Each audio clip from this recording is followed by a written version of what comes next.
Friday. Okay. Happy Friday to everyone. I hope my screen is clear and my PowerPoint is clear. And how many are with us today?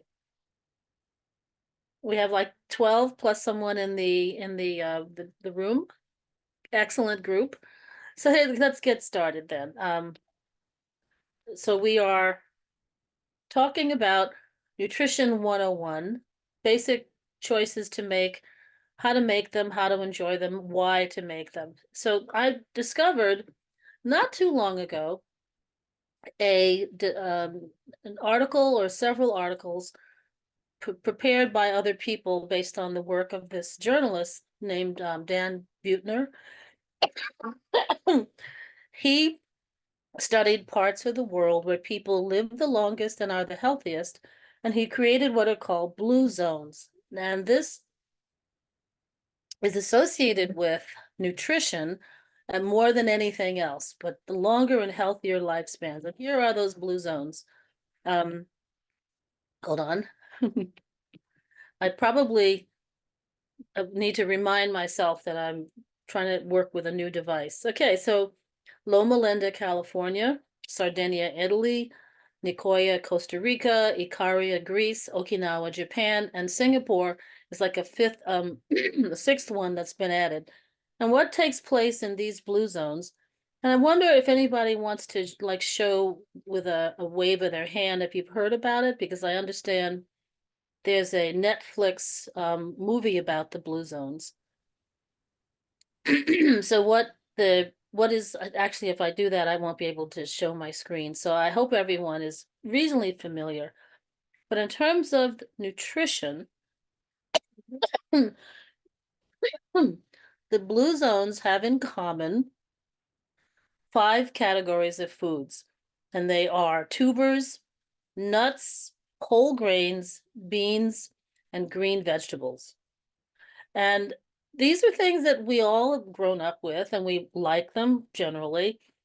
Some of us may have an allergy to some of the things that are on here or may get a little gassy or so, but in general, these are the most basic foods in the world that are feeding people globally who are uh, all levels of income and all religions and all cultures.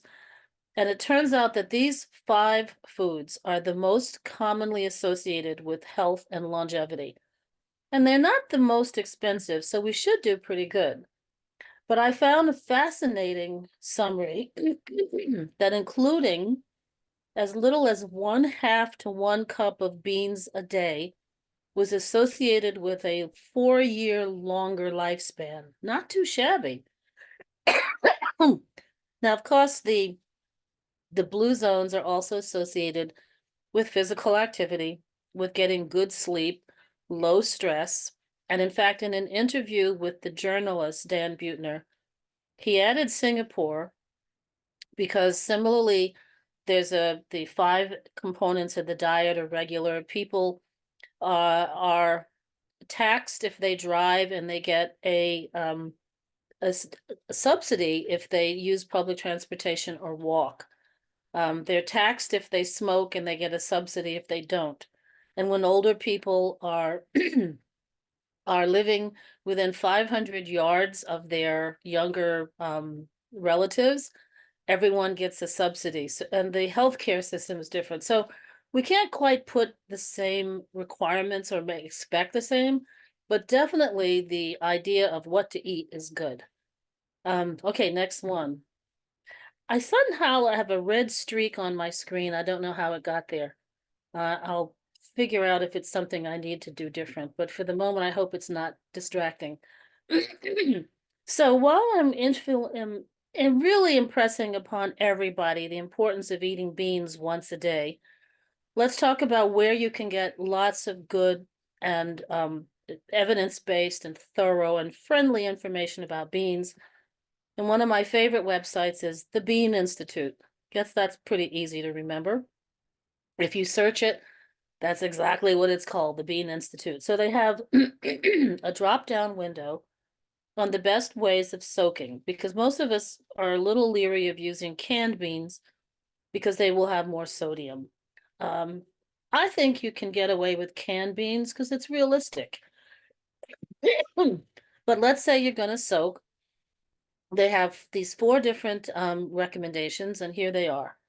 Um, the hot soak. Did I say four? I meant three. I mean, this is what is on the website. The traditional soak and the quick soak. And they recommend the hot soak, placing the beans in a large pot, adding 10 cups of water for every 2 cups of beans. So most of us are not serving a family of 10, and 2 cups of beans could last a long time, but I tend to then freeze mine.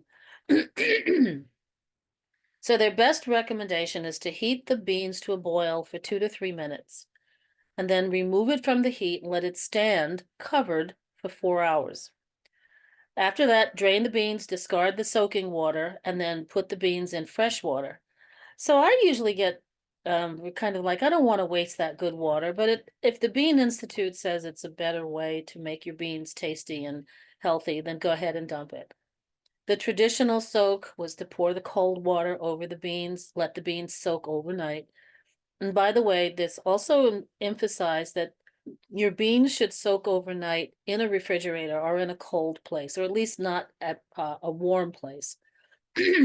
Because beans are, an organic food, and certain microorganisms can start to grow. We don't want any unsafe ones to happen.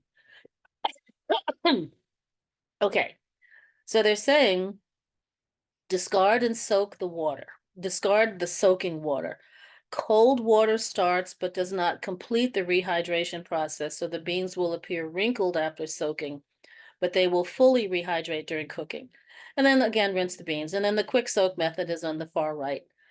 Um, Also on that website about beans, because I'm really pushing beans here, is that you can do the pinch method, or the put one bean in your mouth and see if it tastes ready. And tasting ready means it's soft but not mushy. Okay, so that's the deal on beans. But our theme is not just blue zones, because I wanted to start with that because I think it's a strong start. The evidence is so overwhelming for these communities. So, Healthy Eating 101. If you're going to think, could I change my eating patterns and be healthier? You want to believe it's really a good idea for you, because so many of health behaviors, there's this dissonance with, it's a good idea, but it's too much work, or I have to go out of my way, or it's going to cost too much money, or it's going to be inconvenient. So kind of find where it really fits for you. Assess your options and your patterns. And I know this is where most of us are not preparing large amounts, don't want to store large amounts of food. So when you're purchasing, can you purchase in a smaller volume? And then taking small steps. And I want to emphasize the evidence is very strong on how diet and dietary choices, as well as good sleep and stress reduction and physical activity, is very strong for delaying or preventing most chronic diseases. And then I will go later on into the presentation to talk about how diet and gut microbiome seem to be uniquely important for the effect on developing chronic diseases. Now, by the way, I put an asterisk next to the word interconnectedness, because I thought, gee, that's a big word. Can't I find something simple? And there's actually several websites that say, here are some synonyms for interconnectedness. So obviously, I'm not the first one to find this a little bit burdensome, but none of the synonyms looked anywhere as good as interconnectedness. So this is what we kept. Okay, so we're doing Healthy Eating 101. Remember to assess your patterns. That means, and your options. So are you in a location where it's easier to get fast food than it's easier to get slow food? And I found this, I think I might have shown it in the past. This fabulous overhead advertising. 1 in 3 people in Louisiana will die from heart disease. And right adjacent to that, you can get a cross sandwich with everything the body doesn't need, but the mouth loves. 2 for $3. That price might have gone up. But this is where our options are. And this is not the food desert. This is what we, kind of play with words and call it a toxic food environment. Excuse me. So I thought I would name one of the chronic diseases that the information is overwhelmingly supportive of. And that would be that you can lower your risk for yourself as well as the overall diagnoses in a community for colorectal cancer. The evidence is moderate, but it's still strong. If you have a diet higher in beans, higher in vegetables and fruits, whole grains, lean meats, and seafood. Lean meat doesn't mean no red meat, just means lean. So it could be red meat, could be beef or lamb or pork, but lean. But in the second paragraph here, the lowering colorectal cancer is associated with lower red meat, processed meats, notably saturated fat, which is what is most of the fat on red meat, or about half of the fat on red meat, sugar sweetened beverages, and sweets are all associated with greater colon cancer and rectal cancer risk. So, do we have any food pictures that come to mind? And I'm going to get to those very shortly. The idea of taking small steps. And I thought this image was kind of useful.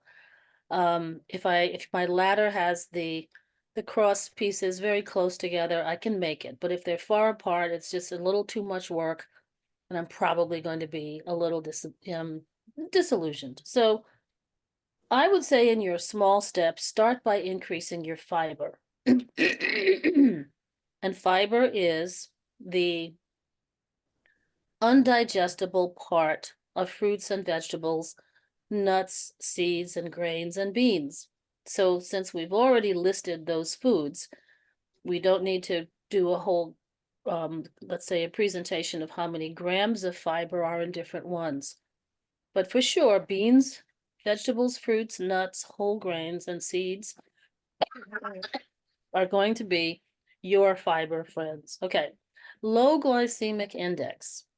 This is not just about fiber, but it's about how quickly glucose or any carbohydrate in a food. Now, when I say a food, that could be an apple, could be a banana, it could be a bag of chips, could be a bowl of pasta, but any food which is rich in carbohydrate.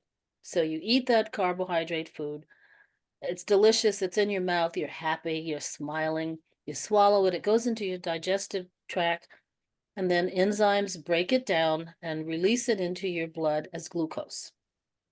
So if it gets into your blood quickly, that has a high glycemic index. If it gets into your blood slowly, that's a low glycemic index. And low glycemic index or low glycemic foods are much more body friendly. And guess what foods they are? Nuts, seeds, vegetables, whole grains, and beans. Undeniably. Okay. We're also saying that when we take small steps, if you start by increasing your fiber, you most likely have already started increasing your selection or your proportion of carbohydrate foods that do not turn into blood sugar quickly. In other words, low glycemic foods. So to then make another small step to reduce your saturated and trans fat. So that means think of fat that is solid at room temperature. It doesn't make those fats the kiss of death. It just means that they're generally rich in saturated fats. And so what you want to think of is the lower the saturated fat on your plate, the better. It doesn't mean zero, it just means lower. I used to say, I thought it would sound believably silly, the best fat is the fat that follows you out of the kitchen. So by that I mean, if you were to broil or roast a piece of beef, and after you take the meat off of the pan and take it to the table, the pan sits on the stove. And when you go back to the pan, all the drippings of the meat that came off of that steak are now solid. And you can tip the pan and it doesn't go anywhere. On the other hand, if you roasted a chicken or turkey or fish, and then you lift the chicken or turkey or fish from the pan that it's cooked into your plate, and then you take that to the table. When you go back to the pan a half an hour later, or me 3 hours later, the fat that's on the pan has not solidified. And if you tip that pan, that fat is going to roll. It's going to slide. In fact, that's one of those kitchen messes you don't want. So my analogy is the fat that could sort of follow you out of the kitchen, that's the healthy fat. The fat that stays hard is the fat that's less healthy. So you need to also be cautious if you have a sweet tooth and you find yourself dying for Little Debbie's or, commercial muffins and cakes and cookie products. So you can look on a nutrition label and look for the words trans fat, and the only number that's good is a 0. Okay, take small steps. Try to have more colorful fruits and vegetables. So I think I've confessed before, in our house, we have two vegetables that make their way back and forth across the week: broccoli and string beans. And sometimes I can sneak in a carrot, and I often try to work in an onion or two or three. And if I use many other spices to conceal the flavor, I might get in a cabbage, purple or white. But the best thing is to have more color. Excuse me. So more yellow squash, more sweet potatoes, more oranges, more yellows, more red, so more tomatoes. This is fruits and vegetables. So the incorporation of tomato sauce, even canned diced tomatoes or tomato paste and things, all adds to the colorful fruits and vegetables. So we can say that you definitely want a more variety of green vegetables. Number two, you want 5 a day, the colorway. Number two is you want a variety of red fruits and vegetables, variety of blue or purple fruits and vegetables. So that's 3 of the 5. We're talking green, red, blue, white. So white is not, think of well, what's a white vegetable other than an onion? So we can think of the inside of a potato, the inside of an apple, the inside of a banana. Those all represent white. And then the last one is, so it's red. I'm going to do the colors in a different order: red, white, blue, blue, purple, green, and yellow, yellow, orange. So try to think through the day. Have I had my 5 colors? Red, white, blue, yellow, orange. Blue could be purple, yellow could be, I'm saying red, white, blue, yellow, green. So your yellow could be orange and green is, well, green. Small steps. For some people, the idea of increasing fruits and vegetables by color might be a first step because it's pretty easy to recognize and to shop for. And then the omega-3 fats are very important for many different health profile, improving your health profile, both mental function, flexibility of blood vessels, and so on. So small steps for the basic nutrition things: increasing some fiber by having more plants, lower glycemic index on carbohydrate-rich foods, which in the case is the same ones you would have, like beans and nuts and vegetables and whole grains, reducing your saturated fat, increasing your colorful fruits and vegetables. So 5 a day, the colorway: red, white, blue, green, yellow, and then increasing your omega-3 fats. So here, I'm sure this particular photograph was shot in the fall because you don't usually find pumpkins lined up on the bottom of the produce section in April. But either way, it's a good way of representing the multiple colors of vegetables and fruits. Of course, all of these are vegetables, but you can imagine on the other aisle, you will see the grapes and the cherries and the tomatoes, apples, bananas, oranges, tangerines, whatever's in season, always delicious. I'm not going to pretend they're cheap, but you get what you pay for, and that they are good value for the nutritional contribution. Okay. While we're here on the fruit and vegetable story, remember to chew your fruits and veggies. Don't drink them. Because when you have them in a whole form, you have more fiber. When you have them in a juice, you have basically just water and the sweetener that's naturally found in the fruit. You lost the fiber, you lost the pectin, you lost some of the other benefits. There's probably still good, contribution of potassium and vitamin C. But the whole vegetable or the whole fruit is really very beneficial and very body friendly, not so much the juice. So here we go. I could swear I don't know that lady on the left, but she looks so familiar. Um, okay. So I'm going to go back to the idea of the healthy fats for a moment, or fatty foods, because maybe these are things that most of us have heard so many messages that say fats are not good. Cut out your fat, take your fat out. But it's a little bit repetitious, but once again, nailing the benefits of some of the good body-friendly fats. So remember seeds, part of the components in the diets of people who live in the blue zones. So chia seeds are good sources of omega-3. Flax seeds are good. Pumpkin seeds, sunflower seeds. Um, some people might want to use the pine seeds or pinole nuts. They're a little pricey and not as often available, but those are good as well. So find a way to incorporate seeds into your daily intake. The omega-3s, once again, we said in small steps. These are some of the things you can try to increase. And here is some information on the fatty fish sources of omega-3, but you can also get omega-3 from walnuts and from flax seeds. Truthfully, if you carried me to the fish market and as all the fish are set out on the ice and said to me, point out the sockeye salmon, I really am, I'm no good. I would lose that contest quickly.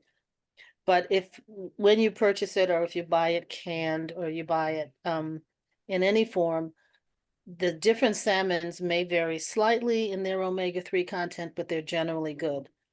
The reason for these North Atlantic or cold water fish being a good source of omega-3 is that when they're in the ocean, they're eating krill. So there's a fascinating balance, which we hope doesn't become unbalanced, of krill populations and migrating fish. So your question might be, well, what about the salmon that is farmed? So farmed fish is often fed pellets made from other fish, but sometimes they also will incorporate omega-3 into the feed of the farmed salmon. So if it comes to wild caught versus farmed, I think wild caught might have more omega-3. Farmed is less expensive and probably has enough omega-3 to still make a contribution to your diet. Okay. It's another source of good fat. So we're talking olives and olive oil. um, there's, I think we had a chat once before in the last few months in which I was frank saying that I don't have a way of distinguishing good quality olive oil because I didn't grow up eating it or, it wasn't part of our daily diet. So I consulted Consumer Reports. And this is an article from 20 years ago. It's 2004. But here is the summary. This directly from the information. As with wine, before you grab a bottle off the shelf of olive oil, know that a name or a label claim alone is no indication of what to buy. That an oil that made 24 cents an ounce versus $1.20 an ounce may not be that big a difference. Pardon me. A term like extra virgin is not verified by the governments. In other words, standards for organic or standards for cold pressed do exist, but extra virgin does not have a definition. And while I'm not an expert, other experts have said in their tasting experience that some oils don't hold up to the claim of high quality. So you might find one that you're fond of. Chefs on all the cooking shows say, don't buy grocery store brand olive oil, get the good stuff. I get the on sale stuff. Okay. The benefits of olive oil are called polyphenols, and also the fact that they're monounsaturated fat rich, and those are present in all the olive oils. Okay. And then finally, again, this is from 2004, and there may well be some changes. Oils marked Italian may include olives that are harvested in Spain or somewhere else. That doesn't make it an inferior product, it just makes it sort of a questionable claim. And fortunately, the bottom line here is despite long-standing rumors of adulteration in the olive oil supply, Consumer Reports in 2004 did not find that. In other words, they did not find that the olive oil was mixed with a cottonseed or soybean oil, or that it was in any way diluted or color added or anything like that. So that was good news. Okay, so we're still talking about healthy fats, and we listed 3 categories. Omega-3 fats from fish and walnuts. We listed the fat that comes with seeds. And now we're talking about the fats that comes with nuts and nut butters.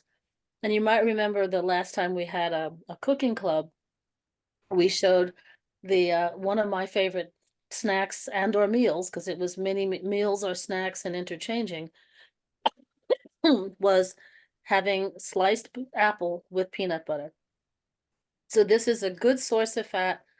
I'm going to mention something else about peanut butter shortly, but when we get to that. Okay.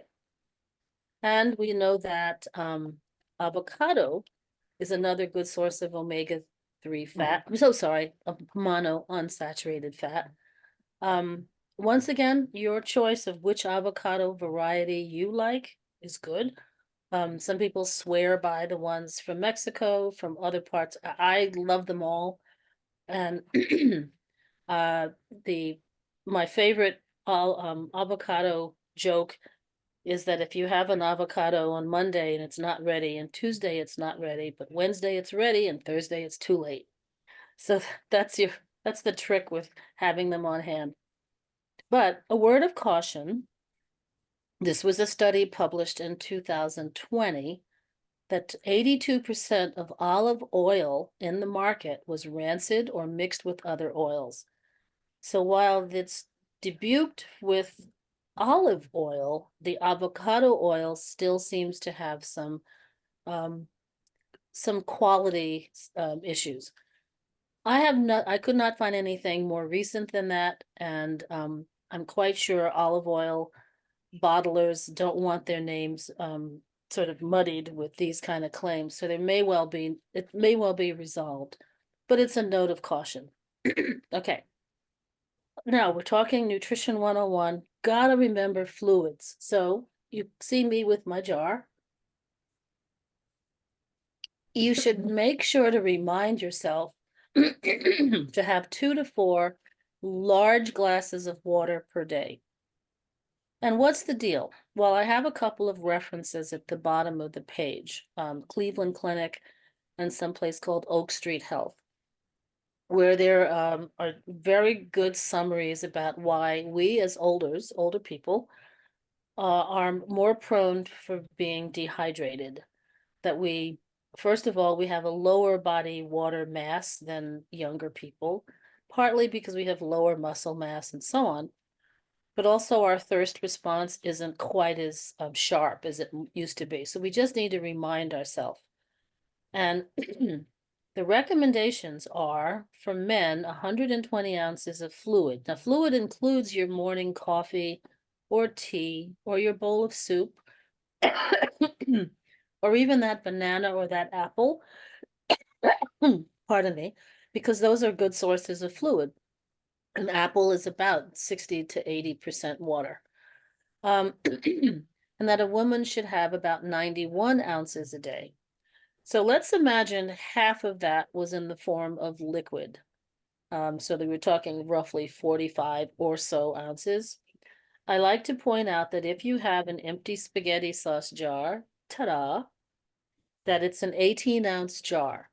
And if you fill that twice a day with water, and then in addition to that, your tea or coffee, don't worry about the caffeine. It's not like you're giving yourself a high dose and it's going to make a huge difference if it's 1 or 2 cups a day. Um, I'm laughing because there's a certain dog that is now scratching at my door. Okay, so fluid is very important.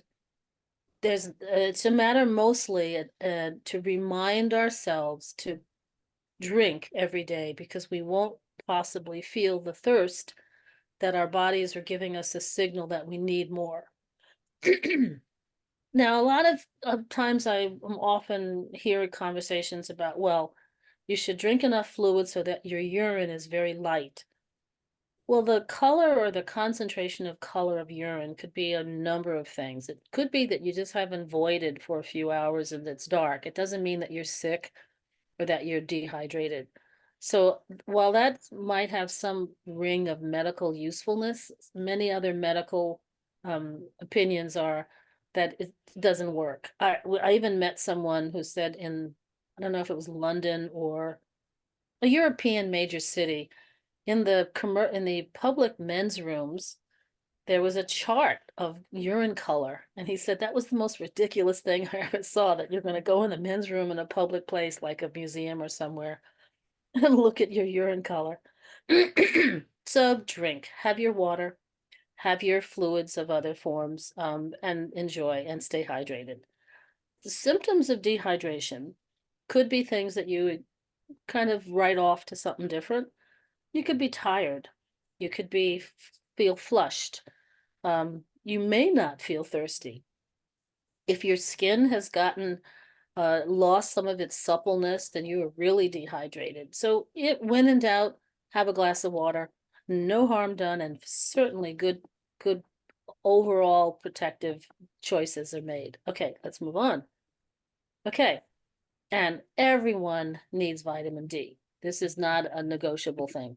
We are some combination of not getting enough sunlight and also not getting enough foods which are rich in vitamin D.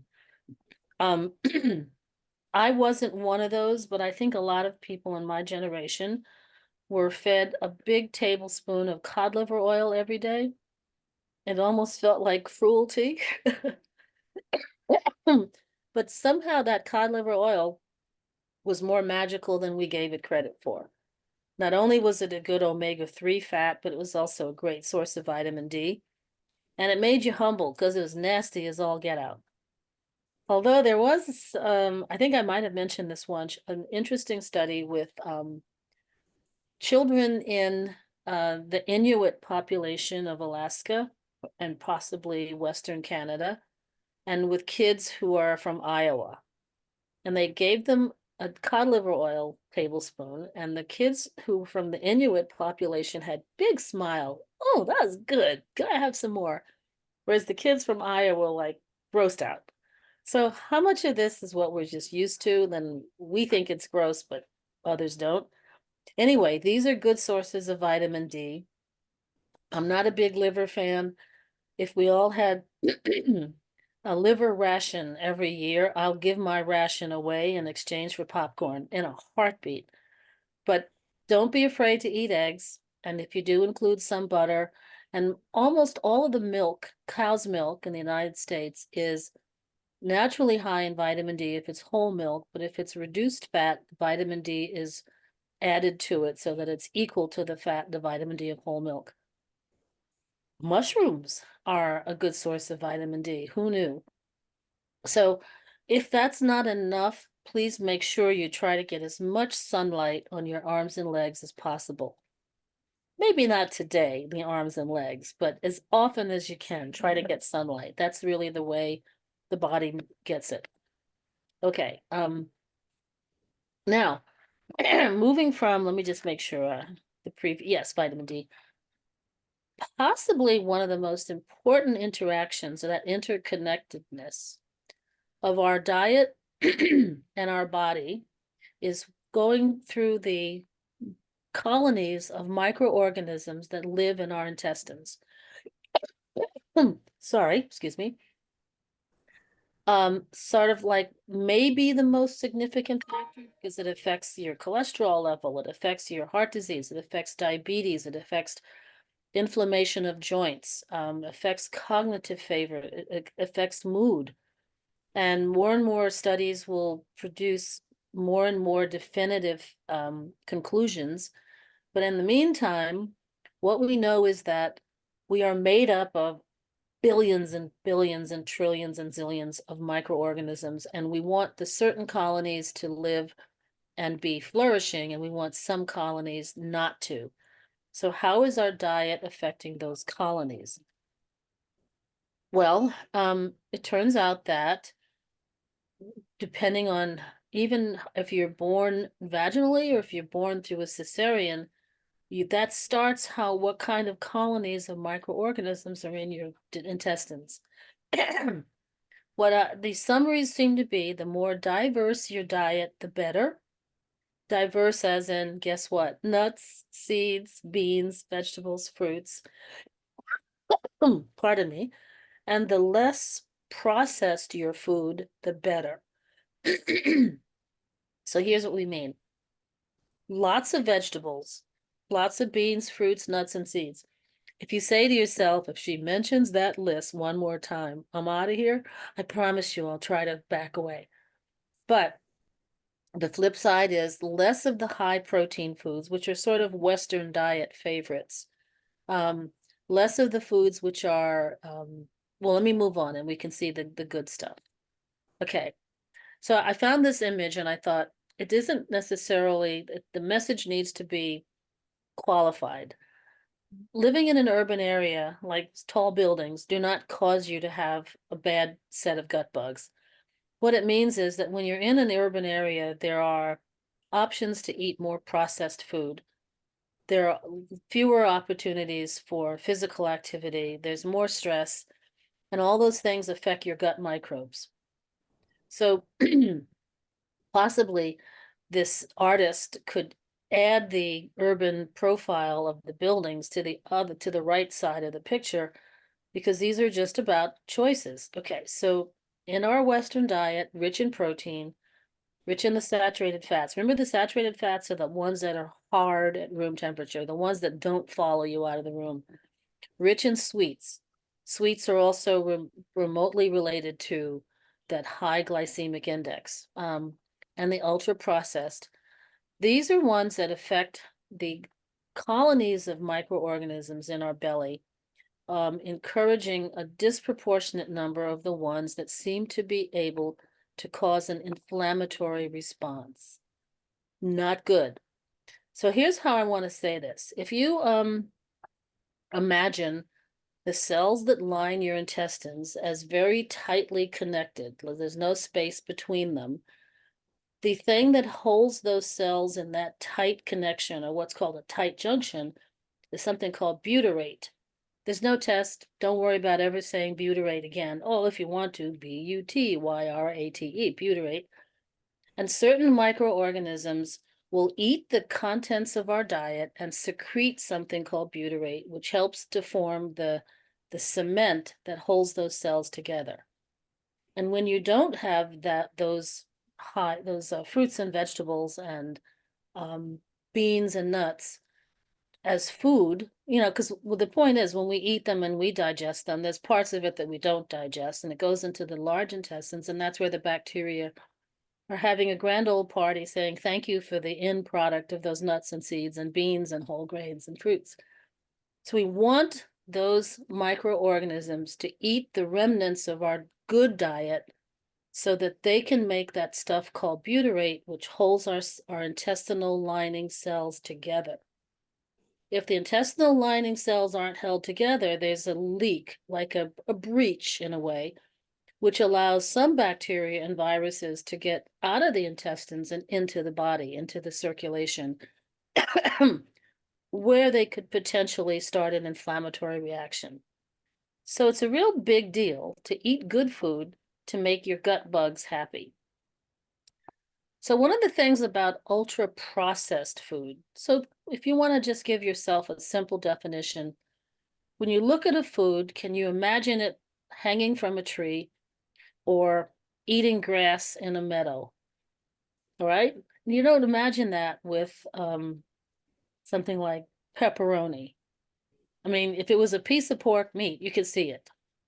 If it's an apple pie from a fast food, you can't imagine it hanging from a tree. So the farther it is from its original form, the more processed.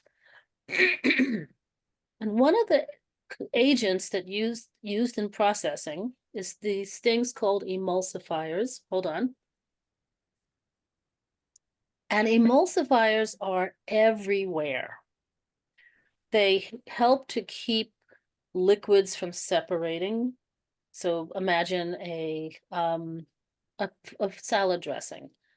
They help to keep other ingredients from crystallizing. So imagine a pudding or a yogurt. They help to keep a smooth and creamy texture. So imagine mayonnaise or an ice cream. In other words, these emulsifiers are everywhere, and it turns out that they have a very distinct effect on discouraging the growth of some of the microorganisms that are very protective. So, does this mean we're never going to eat hot cocoa mix again, or we're never going to eat ice cream again, or we're never going to use icings and frostings? Not a never. There's always a reason to celebrate, and there's nothing, well, there's very few things more inviting than a big piece of birthday cake, but think of it as not daily. Not only not daily, but make sure you're getting in that other list that I promised I wouldn't repeat. So I'm going to break my promise one more time. Nuts, seeds, vegetables, fruits, whole grains, and beans. Okay. Where are some of those emulsifiers hiding? And here are some examples. Excuse me. My hunch is this is a list generated from a website that was, I think, Australian. So they're using the word biscuit when you and I would call them cookies. But it's a way of seeing how ubiquitous these emulsifiers are. It doesn't mean that we can never eat processed food or fun food again. It just means really be particular, be exclusive. Okay, another way to make your gut bugs happy is with eating foods which are either probiotic or prebiotic. And here's the distinction. Probiotic means pro-life, or promoting the life of the microorganisms that are in your intestines. So these would be a food which actually contain live microorganisms like yogurt or like some pickles and things that are fermented. Kombucha. A prebiotic is slightly different in that it's a food which when we eat it, we don't break down all the components of the food. And that those end products of what we can break down and use, what we don't use goes into the large intestines, and they're the microorganisms say thank you, and they have a big 4th of July, and they hopefully you don't get gas, but they become a source of food for the microorganisms that make that butyrate. So the more fiber-rich plant-based foods we eat, the happier our gut microorganisms are. And when possible, if we can eat foods which already have live microorganisms, that's good too. So this is some more examples of foods which contain the microorganisms. They're classified sometimes as a supplement. So if you buy a powder or like a tablets of probiotic by different brand names, like Align, those are just similarly active live critters. I'm going to move on. Some other ways that you can get your microorganisms. Now remember, one of the 5, although it's now 6 blue zones, was Okinawa. And Okinawa is in Japan, where miso is a regular food. It's like what we call ketchup and mustard.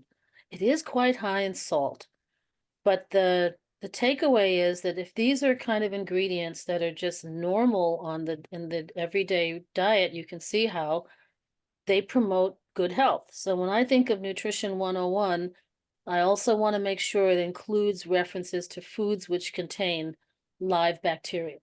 Okay, another way to make your bacteria happy is with what we call resistant starch. So the same things that we talked about earlier, whole grains, nuts, seeds. Wait a second, I promise not to do that list again. Okay, rewind. When we eat those grain foods and those tubers, we most often eat them hot. You know, hot pasta, hot rice, hot potato.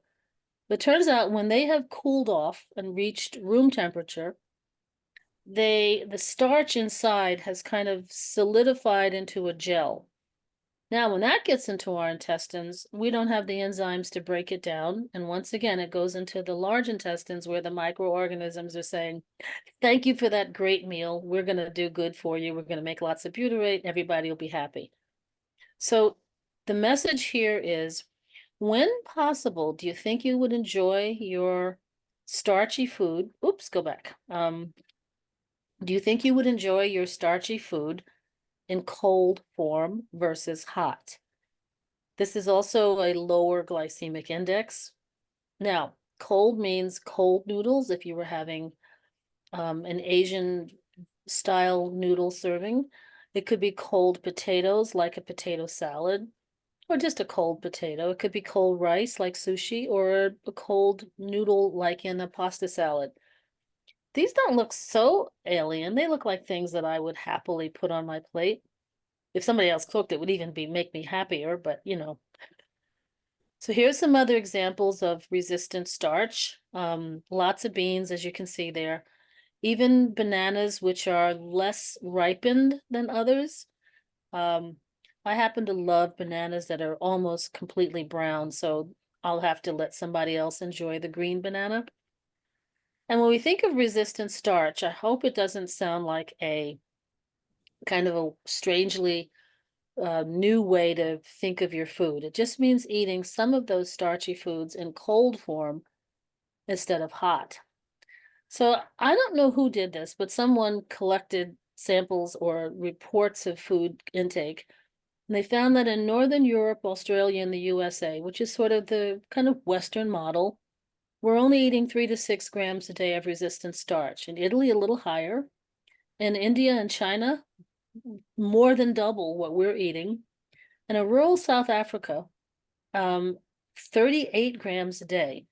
And that might be attributed to the fact that there's a popular dish of cooked corn porridge with beans, but served cold.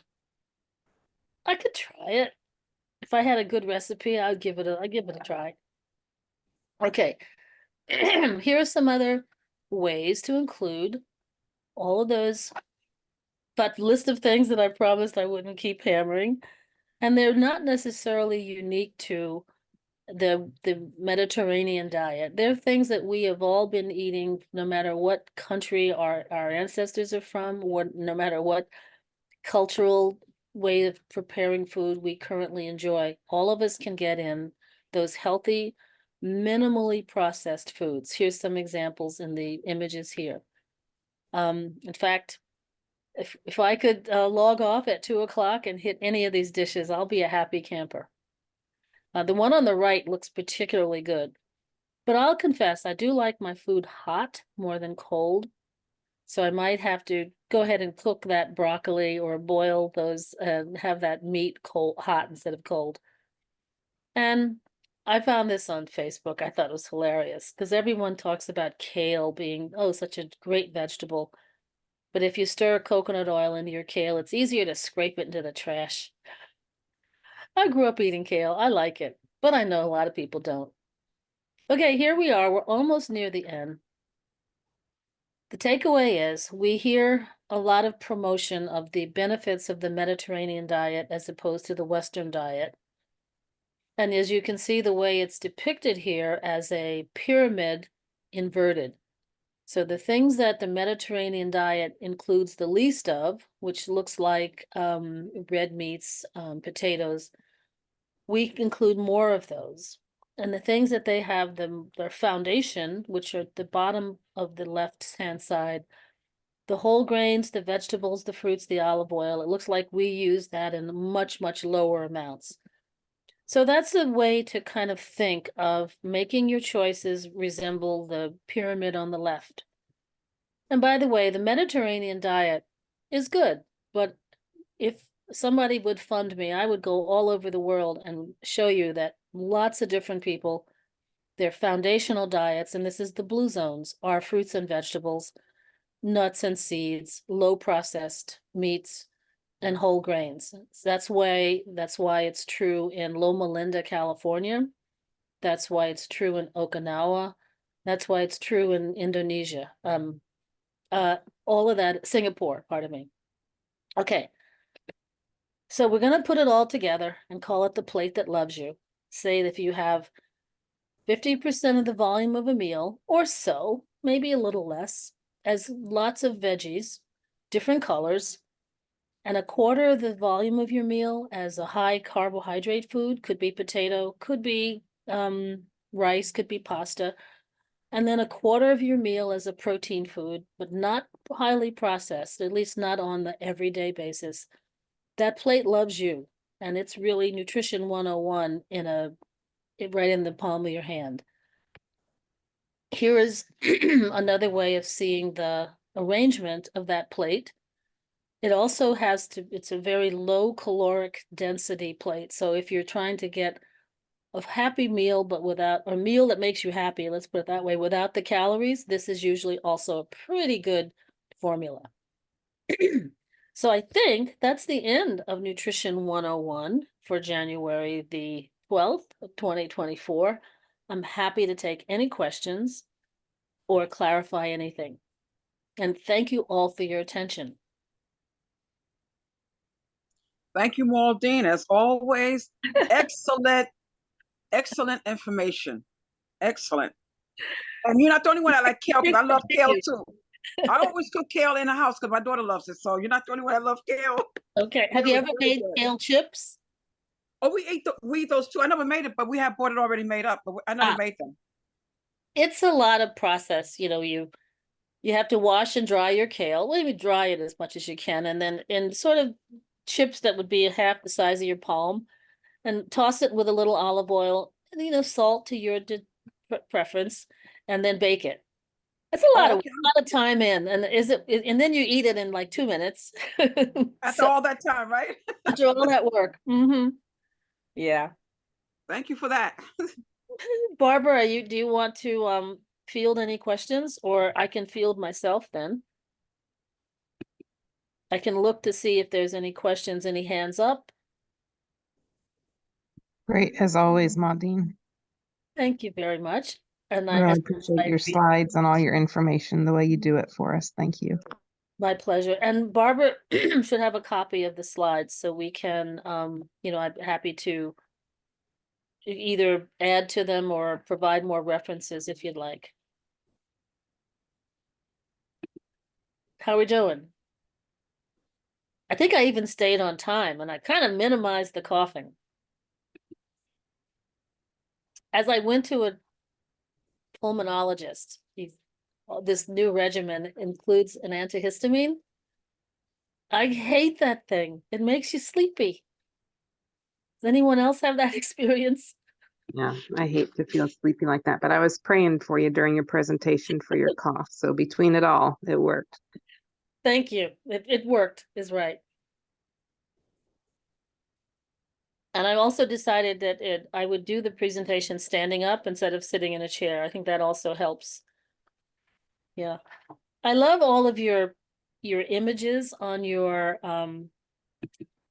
I guess whatever you're in place of a video.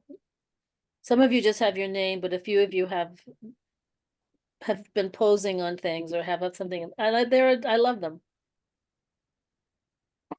Yeah, I have my picture on it. That was taken in 2018. Oh, before, in the before times. Before the COVID, yeah, that was taken. That was at Marina Del Rey. Ah, Cool. Any other questions?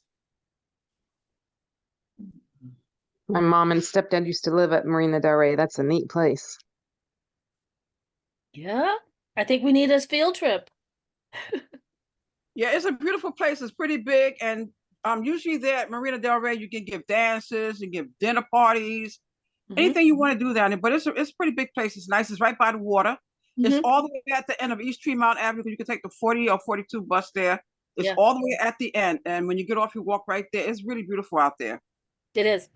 My father-in-law, the Veterans Organization used to do an annual dance out there. Yeah, it was a Yes, it's high point really of our beautiful. social lives. Yeah. Yes. And if anyone cares, this is total trivia.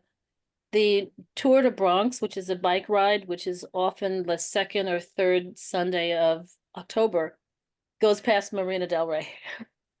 It starts at the courthouse. So I encourage anybody to hop on a bike with me and do the ride next October. That ride is where? In what state? Here in New York. Well, that's what I thought. But you're talking about goes by Marina Del Rey? Yeah, it starts, you have an option of a 10 mile, of 25, or a 40 mile. And I think the 25 mile one, and there's a route with policemen guarding intersections because everyone rides at their own pace. And it definitely goes out Tremont and comes past Marina Del Rey. And it's at a point in the year where people have their Halloween decorations up. So it's a lot of fun. The 40 mile goes all the way out to City Island and then Orchard Beach. Wow. I did that when I was younger. I have one question. Sure. Does this particular diet make you lose weight as well? Probably yes. Now, the obvious thing is sometimes you can eat too much, eat so many nuts and seeds that you get a lot of fat, and fat is the very dense source of calories. But many times if it's a replacing something else that you might have been accustomed to, like a lot of fried chicken or a lot of sandwiches with uh like I'm always astounded when I ride the subway and someone gets on, well, they've just gone into a local coffee shop and they get a roll that's buttered with cheese and bacon and egg, and then they're drinking a big Tropicana orange juice with that. And I think that is so body unfriendly. How is it not? How are you not? Your body isn't telling you, please don't ever do that again. So if you replace that kind of a meal with that plate method distribution or proportion, I would be very confident that you could lose some modest amount of weight because you're dropping 400 or 500 calories out of your daily intake. And if you remember, weight loss is something that is really like it's a wrestling match with hunger and satisfaction and self-deprivation and all those things. So Yeah, sometimes your weight could be okay, even if it's not as, the waistline that you'd like. So if you improve the quality of your food choices, your weight will probably go down. And if it doesn't go down a lot, you probably are still at a healthy weight. Of course, that's a conversation with your healthcare provider. yeah. But I stopped smoking Uh-huh. and I gained so much weight. And I was eating healthy before, and once I stopped smoking, I wasn't eating healthy. So I need to go back. And that's why I was saying, would I be able to lose that weight? Ah, well, you've actually brought in some of the discussions about these drugs that have been developed for diabetes, but when people take them and they don't have diabetes necessarily, but they lose weight and they have dramatic reduction in impulse to gamble, um, the impulse to smoke, a lot of those kinds of things have gone down. So it's fascinating how it's reaching some other region of the brain other than just how your body and your blood sugar and all of those things work. Mhm. And there was a CNN panel where one of the, I think He's an NYU professor, probably of economics or maybe political science or something, but he said these drugs are going to change the gross national product of the nation because, for one thing, there'll be half as many knee replacements done because people will take the drugs, lose weight, and they won't, and then their knees won't be as stressed. I think he wasn't being facetious or trying to be snarky, but having, like an unexpected impact, I think beneficial on lots of things. Already supermarkets have said where people have been prescribed the medications for diabetes, they are selling less junk food, fewer chips, and fewer pretzels, and fewer munchies. So someone is saying, "Oh, I'm in the grocery store. I don't feel like buying it this week." If you get enough people with that behavior, you have a change in your supermarket bottom line. They'll make something more addictive, but either way. I think Barbara might be tending to the other presentation, which is on an online review of Dr. Martin Luther King. Hey there. Thank you. You know, it's in-house, so Oh.